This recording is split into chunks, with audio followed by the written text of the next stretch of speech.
Hello students, welcome to Shiny Max. 9ஆம் வகுப்பு பயிற்சி 3.2ல் ஃபர்ஸ்ட் கொஸ்டின் பார்க்கலாம். இங்கே பல்லுறுப்புக்கோவை தந்திருக்காங்க. என்ற பல்லுறுப்புக்கோவையின் மதிப்பை காண்க. இதோட மதிப்பை தான் இங்கே கண்டுபிடிக்கணும். First subdivision y is equal to 1ன்னு கொடுத்துருக்காங்க.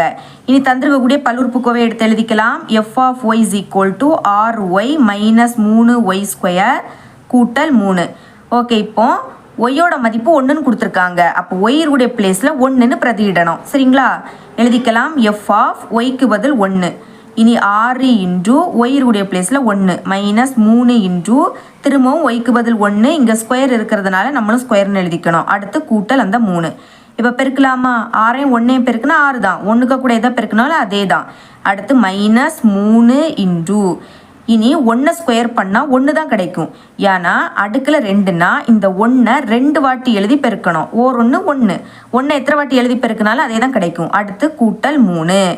இனி 6 மைனஸ் 3 1 பெருக்குனா 3 தான். கூட்டல் 3. இப்போ பாருங்கள், இங்கே 3 இங்கே 3, ஆனால் வேறு வேறு குறியீடு சேமாக இருந்துக்கிட்டு வேறு வேறு குறியீடாக இருந்துன்னா அது கேன்சல் ஆகிடும். அப்போ பாக்கி என்னது இருக்குது? 6 இருக்குது. இதுதான் எஃப் ஆஃப் 1ஓட மதிப்பு. அடுத்து second subdivision y is equal to minus 1. தந்திரவுடைய பல்லுறுப்புக்கோவையை ஒர்க்க கூட எடுத்து எழுதிக்கலாம். f of y is equal to ry minus 3y² கூட்டல் 3. இனி yக்கு பதில் மைனஸ் 1ன்னு பிரதியிடலாம். f of yக்கு பதில் minus 1 is equal to r into yக்கு பதில் மைனஸ் 1. அடுத்து இங்கே மைனஸ் இருக்குது. 3 இன்டூ yக்கு பதில் மைனஸ் 1. அதை மறக்கக்கூடாது. இனி இதில் அடுக்கில் 2 இருக்குது. அடுத்து கூட்டல் 3. இப்போ பாருங்கள், பெருக்கும் போது ஒரு மைனஸ்னால் அது அப்படியே வந்துடும். இனி 6 1 பெருக்குனா 6 தான். இங்கே மைனஸ் 3. இனி நம்ம மைனஸ் 1 ஸ்கொயர் பண்ணலாம். அதுக்கு ஃபஸ்ட்டு மைனஸை ஸ்கொயர் பண்ணிடுங்க. அடுக்கில் 2, அதாவது அடுக்கில் ரெட்டை எண்ணுனா மைனஸ் ப்ளஸ் ஆகிடும். ஒற்றை எண்ணுனா மைனஸ் மைனஸாக தான் இருக்கும். இங்கே 2 ரெட்டை எண், அப்போ மைனஸ் என்ன ஆகிடும்? ப்ளஸ் ஆகிடும். ப்ளஸ்னால் எந்த குறியீடுமே போடாண்டாம். 1 ஸ்கொயர் பண்ணால் என்ன கிடைக்கும்? 1 தான் கிடைக்கும். கூட்டல் 3. அடுத்து மைனஸ் 6 மைனஸ் 3 1 பெருக்குனா 3 கூட்டல் அந்த 3. மைனஸ் 3 ப்ளஸ் 3 கேன்சல் ஆகிடும். அப்போ பாக்கி என்னது இருக்குது? மைனஸ் 6. இதுதான் எஃப் ஆஃப் மைனஸ் 1ஓட மதிப்பு. இனி third subdivision y is equal to 0. தந்திருக்க பல்லுறுப்புக்கோவை எடுத்து எழுதிக்கிட்டேன். இப்போ ஒய்க்கு பதில் 0ன்னு பிரதியிடலாமா? எஃப் ஆஃப் ஒய்க்கு பதில் 0. இனி 6 இன்டூ ஒய்க்கு பதில் 0 மைனஸ் 3 இன்டூ ஒய்க்கு பதில் 0. இங்கே ஸ்கொயர் இருக்குது. கூட்டல் 3. இனி 6 0 பெருக்குனா 0.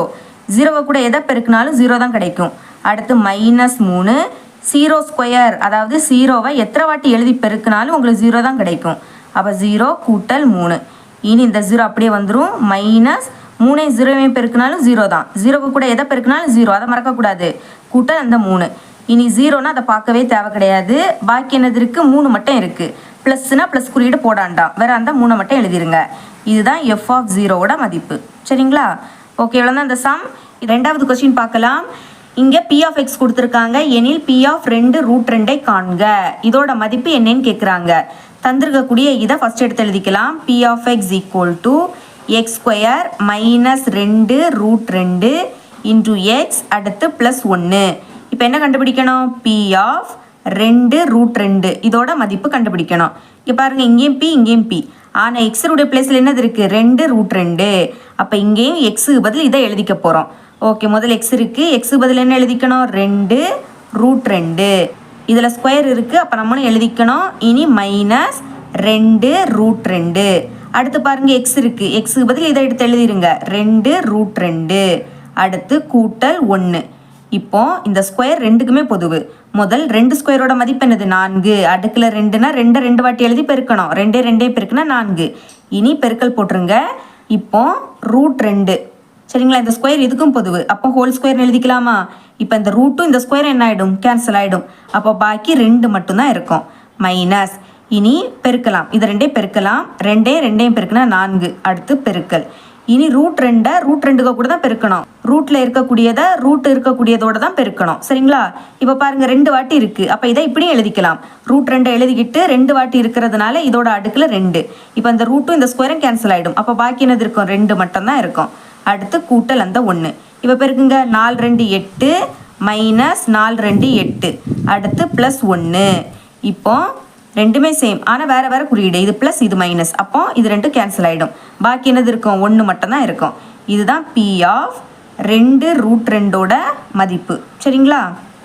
இவ்வளோ தான் இந்த சம். மூணாவது கொஸ்டின் பார்க்கலாம். கீழ்காணும் ஒவ்வொரு பல்லுறுப்புக்கோவையின் பூஜ்ஜியங்களை காண்க. பல்லுறுப்புக்கோவையின் பூஜ்ஜியம் அப்படின்னா என்னன்னா, இந்த எக்ஸோட பிளேஸில் எந்த மதிப்பை பிரதியிட்டா இது 0வா மாறுதோ அதுதான் இதோட ஆன்சர். சரிங்களா? அப்போ ஃபஸ்ட்டு சப்டிவிஷன் கொஸ்டின் எடுத்து எழுதிக்கலாம். P of X equal to X minus 3.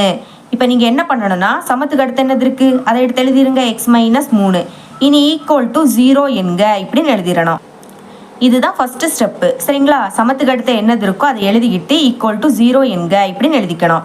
இப்போ இதில் இருந்து எக்ஸோட மதிப்பு கண்டுபிடிக்கலாம். அதுக்கு எக்ஸை இங்கே வச்சுக்கணும். -3 அங்கே போச்சுன்னா +3 மாறும். அப்போ எக்ஸோட மதிப்பு என்ன கிடைக்குது? 3ன்னு கிடைக்குது. இங்கே எக்ஸுடைய பிளேஸில் 3ன்னு பிரதியிடலாம். பாருங்கள், P ஆஃப் எக்ஸுடைய பிளேஸில் 3, அடுத்து சமம், அடுத்ததும் எக்ஸ் இருக்குது, எக்ஸுக்கு பதில் 3, அடுத்து -3. இனி 3லேருந்து 3 கழிச்சா என்ன கிடைக்குது? 0. அப்போ எக்ஸோட பிளேஸில் நான் 3ன்னு பிரதியிட்டால் எனக்கு என்னதான் மாறுது? 0வா மாறுது. அப்போ ஆன்சர் எடுத்து எழுதிக்கலாம். தேர்ஃபோர் இங்கே பாக்ஸுக்குள்ளே என்ன எழுதியிருக்கோமோ அதை எடுத்து எழுதிருங்க. எக்ஸ் ஈக்குவல் டு 3 என்பது இப்படி எழுதிக்கிட்டு நம்மளுக்கு கொஸ்டினில் P ஆஃப் எக்ஸ்ன்னு கொடுத்துருக்காங்க. P ஆஃப் எக்ஸின் பூஜ்ஜியம் ஆகும் அப்படின்னு எழுதிக்கணும். செகண்ட் சப்டிவிஷன் கொஸ்டின் எடுத்து எழுதிக்கலாம். P of X equal to 2x கூட்டல் 5. சமத்துக்கு அடுத்து என்னது இருக்குது? 2x கூட்டல் 5 இனி ஈக்குவல் டு 0 என்க. இதுதான் ஃபஸ்ட்டு நீங்கள் எழுதிக்கணும். இப்போ எக்ஸோட மதிப்பு கண்டுபிடிக்கலாம். அதுக்கு 2x இங்கே வச்சுக்கலாம். +5 அங்கே போச்சுன்னா -5 மாறும். எக்ஸ் தான் கண்டுபிடிக்கணும். அப்போ எக்ஸை மட்டும் வச்சுக்கோங்க. இந்த சைடு -5 இருக்குது. இனி இந்த ரெண்டுக்கு இடையில எதுவும் இல்லாட்டா பெருக்கல் இருக்குன்னு அர்த்தம். அப்போது எக்ஸோட மதிப்பு தேவை, அதை மட்டும் வச்சுக்கோங்க. 2 இங்கே பெருக்கல்ல இருக்கிறதுனால சமத்துக்கு அந்த பக்கம் போச்சுன்னா வகுத்தல மாறும். அப்போ பை போட்டுக்கிட்டு இந்த 2 எழுதிருங்க. இப்போ எக்ஸோட மதிப்பு என்ன கிடைக்குது? -5 டிவைடட் பை 2. எக்ஸுக்கு பதில் இதை எடுத்து பிரதியிடலாம். P ஆஃப் அடுத்து எக்ஸுக்கு பதில் -5 divided by 2 is equal to அடுத்து இங்கே 2 இருக்குது இன்டூ இனி எக்ஸுக்கு பதில் -5 டிவைடட் பை 2 இனி கூட்டல் 5ன்னு இருக்குது. இப்போ மேலே இருக்கக்கூடிய 2ம் கீழே இருக்கக்கூடிய 2ம் கேன்சல் ஆகிடும். அப்போ பாக்கி என்னது இருக்குது? -5 இங்கே +5. ஓகே, இங்கே ரெண்டுமே சேமாக இருக்குது, ஆனால் வேறு வேறு குறியீடு. இது மைனஸ் இது ப்ளஸ், அப்போ கேன்சல் ஆகிடும். இனி பாக்கி இதில் எதுவுமே இல்லை, அப்போ 0. அப்போ எக்ஸோட பிளேஸில் -5 டிவைடட் பை 2ன்னு பிரதிட்டா 0வாக மாறுது. அப்போ ஆன்சர் எடுத்து எழுதிக்கலாம். Therefore X equal to -5 divided by 2 என்பது P ஆஃப் எக்ஸ் என்ன கொடுத்துருக்காங்களோ அதுதான் எழுதிக்கணும். P ஆஃப் எக்ஸின் பூஜ்ஜியம் ஆகும். தேர்ட் சப்டிவிஷன் கொஸ்டின் எடுத்து எழுதியிருக்கேன். இப்போ சமத்துக்கு அடுத்து என்னது இருக்குது? 2y - 3 இஸ் ஈக்குவல் டு 0 என்க. இதுதான் ஃபஸ்ட்டு எழுதிக்கணும். நீங்கள் இங்கே நம்மளுக்கு எக்ஸுக்கு பதில் ஒய் இருக்குது. அப்போ ஒய்யோட மதிப்பு கண்டுபிடிக்கலாம். அதுக்கு முதல் 2y இங்கே வச்சுக்கலாம். -3 அங்கே போச்சுன்னா +3 மாறும். நமக்கு இங்கே ஒய்யோட மதிப்பு தான் வேணும். அந்த சைடு 3 இருக்குது. இனி இந்த 2 பெருக்கல்ல இருக்குது, அங்கே போச்சுன்னா வகுத்தல மாறும். அப்போ பைக்கு கீழே 2ன்னு எழுதிருங்க. இப்போ ஒய்யோட மதிப்பு என்ன கிடைக்குது? 3/2. இனி ஒய்யுடைய பிளேஸில் இதை எடுத்து பிரதியிடலாம். Q ஆஃப் ஒய்க்கு பதில் 3/2 சமம். இனி இங்கே 2 இருக்குது, அடுத்து ஒய் இருக்குது. ஒய்க்கு பதில் 3/2, அதுக்கு பிறகு -3. இப்போ மேலே இருடைய 2 கீழே இருடைய 2 கேன்சல் ஆகிடும். பாக்கி என்னது இருக்குது? 3, இங்கே -3. 3லேருந்து 3 கழிச்சா 0. அப்போ 0 வந்துடுச்சு. அதனால் நம்ம ஆன்சர் எடுத்து எழுதிடலாமா? Therefore Y is equal to 3/2. இதை பிரதியிட்டால் தான் 0 ஆகுது என்பது Q ஆஃப் ஒய். இங்கே என்ன கொடுத்துருக்காங்களோ அதை தான் எழுதிக்கணும். Q ஆஃப் ஒய்யின் பூஜ்ஜியம் ஆகும். ஃபோர்த்து சப்டிவிஷன் இங்கே சமத்துக்கு அடுத்து 8z இருக்குது. இஸ் ஈக்குவல் டு 0 என்க இப்படின்னு எடுத்து எழுதிருங்க. இங்கே எக்ஸுக்கு பதில் z இருக்குது. அப்போ இசட்டோட மதிப்பு கண்டுபிடிக்கலாமா? அதை மட்டும் எழுதிருங்க. இந்த சைடு 0. 8 இங்கே பெருக்கல்ல இருக்குது, அங்கே போச்சுன்னா வகுத்தல மாறும். அதனால் கீழே 8 வந்துடும். இனி ஞாபகம் வச்சுக்கோங்க, மேலே 0 கீழே எந்த நம்பர் இருந்தாலும் மேலே 0 இருந்துன்னா இது மொத்தமும் என்ன ஆகிடும்? 0 ஆகும். இப்போ இசட்டோட மதிப்பு என்னது? 0. ஓகே, இனிமேல் இதில் பிரதியிடலாமா? எஃப் ஆஃப் இசட்டுக்கு பதில் 0 ஈக்குவல் டு இங்கே 8 இருக்குது, அடுத்து இசட்டுக்கு பதில் 0. 8ஐயும் 0ஐயும் பெருக்கினா என்னது? 0 தான். 0க்கு கூட எதை பெருக்கினாலும் 0. அப்போ ஆன்சர் எடுத்து எழுதிக்கலாம். Therefore Z is equal to 0 என்பது எஃப் ஆஃப் இசட்டின் பூஜ்ஜியம் ஆகும். இப்படி எழுதிருங்க. ஃபிஃப்த் சப்டிஷன் பார்க்கலாம். p of x equal to a into x. இங்கு a not equal to 0. அதாவது a 0வாக இருக்காது. சரிங்களா? இதுவும் போன சப்டிஷன் மாதிரி தான். சமத்துக்கு அடுத்து என்னது இருக்கு? a into x. இனி ஈக்குவல் டு 0 என்க இப்படின்னு எழுதிடணும். இதுக்கு அடுத்து நம்ம இதில் இருந்து எக்ஸோட மதிப்பு கண்டுபிடிக்கணும். அப்போ எக்ஸை மட்டும் இங்கே வச்சுக்கலாம். அந்த சைடு 0 இருக்குது. இனி பெருக்கல் இருக்கக்கூடிய ஏ அந்த பக்கம் போச்சுன்னு என்ன ஆகிடும்? வகுத்தில் மாறும். அப்போ பைக்கு கீழே ஏன்னு எழுதிருங்க. இதுக்கு அடுத்து மேலே 0 இருந்துன்னா இது மொத்தமும் என்ன ஆகிடும்? 0வாக மாறும். அப்போ எக்ஸோட மதிப்பு என்ன கண்டுபிடிச்சிருக்கோம்? 0ன்னு கண்டுபிடிச்சிருக்கோம். இனி இதில் எக்ஸுக்கு பதில் 0 அப்படின்னு பிரதியிடுங்க. முதல் p இருக்குது, அடுத்து எக்ஸ் இருக்குது. எக்ஸுக்கு பதில் 0. இனி சமம் ஏ இருக்குது, எக்ஸுக்கு பதில் அடுத்து 0ன்னு எழுதிருங்க. அடுத்து 0க்கு கூட எதை பெருக்குனாலும் 0 தான் கிடைக்கும். அப்போ ஆன்சர் எடுத்து எழுதிடலாமா? எக்ஸோட பிளேஸில் 0ன்னு பிரதியிட்டா தான் நம்மளுக்கு 0 கிடைக்குது. அப்போ எழுதிக்கலாம். எக்ஸ் ஈக்குவல் டு 0 என்பது p of x என்ன கொடுத்துருக்காங்களோ அதை தான் எழுதிக்கணும். p of x இன் பூஜ்ஜியம் ஆகும். இனி sixth subdivision h of x equal to a into x கூட்டல் b. a not equal to 0, அதாவது a 0வாக இருக்காது. அதுக்கப்புறம் a, b belongs to rன்னு கொடுத்துருக்காங்க. இதுவும் அதே மாதிரி தான். சமத்துக்கு அடுத்து என்னது இருக்குது? a into x கூட்டல் b. இனி சமம் போட்டு 0 என்க இப்படின்னு எழுதிருங்க. இதுக்கு அடுத்து எக்ஸோட மதிப்பு தான் நம்ம கண்டுபிடிக்கணும். அப்போ ஃபஸ்ட்டு ஏஎக்ஸ் இதை வச்சுக்கலாம். ப்ளஸ் பி அங்கே போச்சுன்னா மைனஸ் பியாக மாறும். இப்போ இதில் இருந்து எக்ஸோட மதிப்பு தான் கண்டுபிடிக்கணும். அப்போ எக்ஸை மட்டும் வச்சுக்கோங்க. இங்கே மைனஸ் பி. ஏ இதில் பெருக்கல்ல இருக்குது, அங்கே போச்சுன்னா வகுத்தலாம் மாறும். அப்போ பைக்கு கீழே ஏன்னு எழுதிருங்க. இப்போ எக்ஸோட மதிப்பு என்ன கிடைக்குது? மைனஸ் பி டிவைடட் பை ஏ. அப்போ எக்ஸுடைய பிளேஸில் இதை எடுத்து பிரதியிடலாம். ஹெச் ஆஃப் முதல்ல ஹெச், அதுக்கப்புறம் எக்ஸுக்கு பதில் இதை எடுத்து எழுதிக்கலாம். மைனஸ் பி டிவைடட் பை ஏ. இனி சமம் அடுத்து ஏ இருக்குது, இதுக்கு அடுத்து எக்ஸ் இருக்குது. எக்ஸுக்கு பதில் எடுத்து எழுதிருங்க. மைனஸ் பி டிவைடட் பை ஏ. அடுத்து ப்ளஸ் பி. இப்போ பாருங்கள், கீழே உடைய ஏயும் மேலே உடைய ஏயும் கேன்சல் ஆகிடும். அப்போ பாக்கி என்னது இருக்குது? மைனஸ் பி, இந்த சைடு ப்ளஸ் பி. இப்போ minus P plus P cancel. அப்போ பாக்கி எதுவுமே இருக்காது, அதனால் 0. இங்கே எக்ஸோட பிளேஸில் மைனஸ் பி டிவைடட் பை ஏன்னு பிரதிக்கிட்டா 0ன்னு வருது. அப்போ ஆன்சர் எடுத்து எழுதிக்கலாம். Therefore x equal to minus b divided by a என்பது இங்கே நம்மளுக்கு h of xன்னு கொடுத்துருக்காங்க. h of xன் பூஜ்ஜியம் ஆகும். சரிங்களா? இவ்வளோ தான் இந்த சம். 4வது கொஸ்டின் பார்க்கலாம். பல்லுறுப்புக்கோவை சமன்பாடுகளின் மூலங்கள் காண்க. மூலங்கள் அப்படின்னா எக்ஸோட மதிப்பு தான் நம்ம இங்கே கண்டுபிடிக்க போகிறோம். ஃபர்ஸ்ட் சப்டிவிஷன் கொஸ்டின் எடுத்து எழுதிக்கலாம். 5x minus 6 is equal to 0. X தானே கண்டுபிடிக்கணும். அப்போ ஃபர்ஸ்ட் 5x இங்கே வச்சுக்கலாம். இனி மைனஸ் 6 அங்கே போச்சுன்னா ப்ளஸ் 6 மாறும். எக்ஸ் தான் கண்டுபிடிக்கணும், அதை மட்டும் இப்போ வச்சுக்கோங்க. அந்த சைடு 6 இருக்குது. இப்போ இந்த ரெண்டுக்கு இடையில எதுவும் இல்லாட்டா பெருக்கல் இருக்குன்னு அர்த்தம். அப்போ 5 இங்கே பெருக்கல்ல இருக்குது, அங்கே போச்சுன்னா வகுத்தலாம் மாறும். அப்போ பைக்கு கீழே இந்த 5 எடுத்து எழுதிருங்க. இப்போ எக்ஸோட மதிப்பு என்ன கிடைக்குது? 6/5. இனி செகண்ட் சப்டிவிஷன் சால்வ் பண்ணலாம். கொஸ்டின் எடுத்து எழுதிக்கலாம். எக்ஸ் கூட்டல் 3 இஸ் ஈக்குவல் டு 0. இது ரொம்பவே ஈஸி. எக்ஸ் தான் கண்டுபிடிக்கணும், அதை மட்டும் இங்கே வச்சுக்கோங்க. ப்ளஸ் 3 அங்கே போச்சுன்னா மைனஸ் 3. அப்போ எக்ஸோட மதிப்பு என்ன கிடைக்குது? மைனஸ் 3. இனி தேர்ட் சப்டிவிஷன் சால்வ் பண்ணலாம். கொஸ்டின் எழுதிக்கலாம். 10x கூட்டல் 9 இஸ் ஈக்குவல் டு 0. எக்ஸ் தான் கண்டுபிடிக்கணும். அப்போ ஃபர்ஸ்ட் 10x இங்கே வச்சுக்கலாம். ப்ளஸ் 9 அங்கே போச்சுன்னா மைனஸ் 9. இனி எக்ஸ் தான் கண்டுபிடிக்கணும், அதை மட்டும் வச்சுக்கோங்க. இந்த சைடு மைனஸ் 9, 10 பெருக்கல் இருக்கு, அங்கே போச்சுன்னா வகுத்தலாம் மாறும். அப்போ பைக்கு கீழே 10ன்னு எழுதிருங்க. எக்ஸோட மதிப்பு மைனஸ் 9 டிவைடட் பை 10. இனி fourth subdivision 9x minus 4 is equal to 0. 9x இங்கே வச்சுக்கலாம். மைனஸ் 4 அங்கே போச்சுன்னா ப்ளஸ் 4. ப்ளஸ்னா ப்ளஸ் குறியீடு போடாண்டாம். இனி எக்ஸ் தான் கண்டுபிடிக்கணும், அதை மட்டும் வச்சுக்கோங்க. இங்கே 4 இருக்குது, 9 பெருக்கல் இருக்குது, அங்கே போச்சுன்னா வகுத்தல். அப்போ பைக்கு கீழே 9 வந்துடும். இப்போ எக்ஸோட மதிப்பு என்ன கிடைக்குது? 4/9. இவ்வளோ தான் இந்த சம். 5வது கொஸ்டின் பார்க்கலாம். பின்வரும் பல்லுறுப்புக்கோவைகளுக்கு அவற்றிற்கு எதிரே குறிக்கப்பட்டுள்ளவை பூஜ்ஜியங்களா என சரிபார்க்க. அதாவது இங்கே எக்ஸோட மதிப்பு கொடுத்துருக்காங்க. அதை இங்கே பிரதியிடும் போது நமக்கு 0 வந்துன்னா தந்திருக்கக்கூடிய எக்ஸோட மதிப்பு தான் இதோட பூஜ்ஜியம். சரிங்களா? அப்போ ஃபர்ஸ்ட் சப்டிவிஷன் கொஸ்டின் எடுத்து எழுதிக்கலாம். p of x is equal to 2x minus 1, எக்ஸோட மதிப்பு 1/2ன்னு கொடுத்துருக்காங்க. இப்போ எக்ஸோட மதிப்பு இங்கே பிரதியிடலாமா? p of எக்ஸோட மதிப்பு 1/2. அடுத்து இங்கே 2 இருக்கு. இனி எக்ஸோட மதிப்பு 1/2. அடுத்து மைனஸ் 1. இப்போ கீழே இருக்கக்கூடிய 2 இந்த 2 கேன்சல் ஆகிடும். பாக்கி என்னது இருக்கு? இங்கே 1 இருக்கு, இதில் மைனஸ், அடுத்து 1. 1ல இருந்து 1 கழிச்சா 0.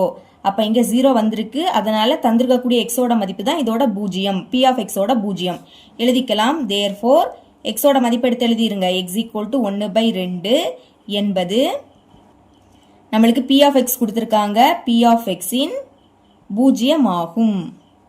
இப்படி எழுதிக்கணும். இனி செகண்ட் சப்டிவிஷன் பார்க்கலாம். கொஸ்டின் எடுத்து எழுதிக்கிறேன். P of X is equal to X cube minus 1, அடுத்த எக்ஸோட மதிப்பு 1ன்னு கொடுத்துருக்காங்க. இப்போ பிரதியிடலாம். பி ஆஃப் எக்ஸோட மதிப்பு 1 இஸ் ஈக்குவல் டு எக்ஸோட மதிப்பு 1. இனி இதுல கியூப் இருக்கு, அதனால நம்மளும் எழுதிக்கணும். மைனஸ் 1 கியூபோட மதிப்பு 1 தான். அடுக்குல 3னா 1 3 வாட்டி எழுதி பெருக்கணும். 1 எத்தனை வாட்டி எழுதி பெருக்கினாலும் 1 தான். அடுத்து மைனஸ் 1, 1ல இருந்து 1 கழிச்சா 0, இங்கே 0 வந்துடுச்சு. அப்ப எழுதிக்கலாம். தேர்ஃபோர் எக்ஸ் ஈக்குவல் டு 1 என்பது பி ஆஃப் எக்ஸின் பூஜ்ஜியம் ஆகும்.